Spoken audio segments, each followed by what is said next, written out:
তোমরা দুজন এখানে হাসাহাসি করছো আর আমি তোমাদের সারা কলেজ খুঁজে বেড়াচ্ছি। কেন, কি হয়েছে? কি হয়েছে মানে? আমার বন্ধুর সাথে প্রেম করবে আর ওকে একটু সময় দিবে না? শুধু বন্ধুকে সময় দিলেই হবে? কেন, আমাদের বন্ধুত্ব দেখে তোমাদের হিংসা হচ্ছে নাকি? শাকিল শুধু আমার বন্ধু না, ও আমার ভাই। আমরা ছোট থেকে একসাথে বড় হয়েছি। আরে হ্যাঁ রে বাবা, আমি সব জানি, আর নতুন করে বলতে হবে না। কাল আমার বার্থডে, মনে আছে তো? আরে কি যে বলো না তুমি, তোমার বার্থডে আমার মনে থাকবে না? ঠিক আছে, কাল তোমরা দুজন অবশ্যই চলে আসবে। আর শাকিল তুমিও কিন্তু ভুলে যেও না জানো। কি ব্যাপার, ওকে ওইভাবে বলার কি আছে? যাবো তো। আরে আমি জানি শাকিল গেলেই তুমি যাবে, ও না গেলে তুমি যাবে না। সে আমি তোমার যতই গার্লফ্রেন্ড হই না কেন। আরে ও নিয়ে তুমি চিন্তা করো না, আমিও যাবো, টনিও যাবে। আচ্ছা ঠিক আছে, এই চল। হ্যালো টনি, তুই তাড়াতাড়ি আয় ভাই, আমাকে বাঁচা, আমাকে বাঁচা। এই শাকিল, তোর কি হয়েছে রে? আমি এখন তোকে কিচ্ছু বলতে পারছি না, তুই তাড়াতাড়ি আমাদের গোডাউনে চলে আয়। ঠিক আছে, আমি এক্ষুনি যাচ্ছি। শাকিল, এই এটা কে রে? আমি জানি না, তুই আমাকে বাঁচা ভাই, তুই আমাকে বাঁচা। এই তুই একে মেরেছি? তোকে সব পরে বলবো, আমাকে বাঁচা ভাই, আমাকে বাঁচা। ঠিক আছে, তুই তাড়াতাড়ি এখান থেকে পালিয়ে চল। না, পালিয়ে গেলে হবে না, যেভাবে হোক এই লাখকে সামলাতে হবে। এই লাখের সঙ্গে তোর কি সম্পর্ক? অনেক সম্পর্ক আছে, তোকে সব পরে বলবো, তাড়াতাড়ি রাখতে হবে।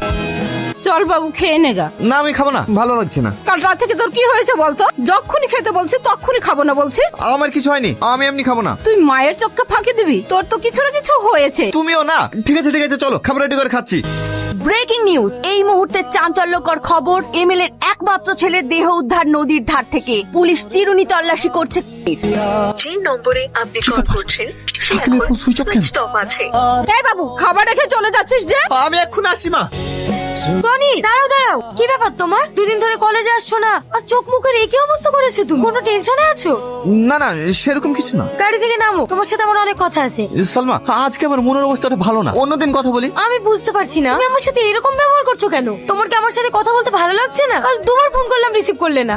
আরে সেরকম কিছু না সালমা, আসলে আমি একটু সমস্যা আছি। এই সমস্যাটা মিটে গেলে তোমাকে আমি সব বুঝিয়ে বলবো। আমি এখন আসি। হ্যাঁ টনি, শাকিল, শাকিল তুই এখানে শুয়ে আছিস, ফোন সুইচ অফ কেন? কাল থেকে শরীরটা খুব খারাপ ভাই, মোবাইল কোথায় আছে আমি জানিই নি।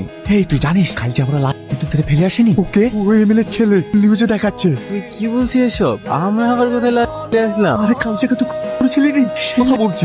তুই কি বলছিস? তোর মাথা ঠিক আছে তো? আমি তো কালকে বিছানা থেকে উঠতেই পারিনি। এই দেখ, এসব আর কি পারিস নি। আমার কথা তোর বিশ্বাস হচ্ছে না? মাহি, একটু এইদিকে এসো তো। কখন এসছো বা? এই কিছুক্ষণ হলো। তোমরা টনিকে বলো তো কালকে আমি কোথায় ছিলাম। কাল বিকেল থেকে বাবুর খুব জ্বর, সারা রাত ঘুমাতে পারিনি। আমি আর মাহি সারা রাত ওর পাশে বসেছিলাম। তাহলে কাল রাতে যে ঘটনাটা ঘটলো সেটা কি? ছাদে একা একা বসে কি করছিস? আমি একটা হিসাব কোনো মতে মিলাতে পারছি না। হিসেবটা এবার মিলে যাবে। এটা কার? ওটা তো আমার ছেলের। কি হয়েছে স্যার? আপনার এই গুণধর ছেলে এমএলএ ছেলেকে খুন করেছে। না স্যার, আপনাদের কথা ভুল হচ্ছে।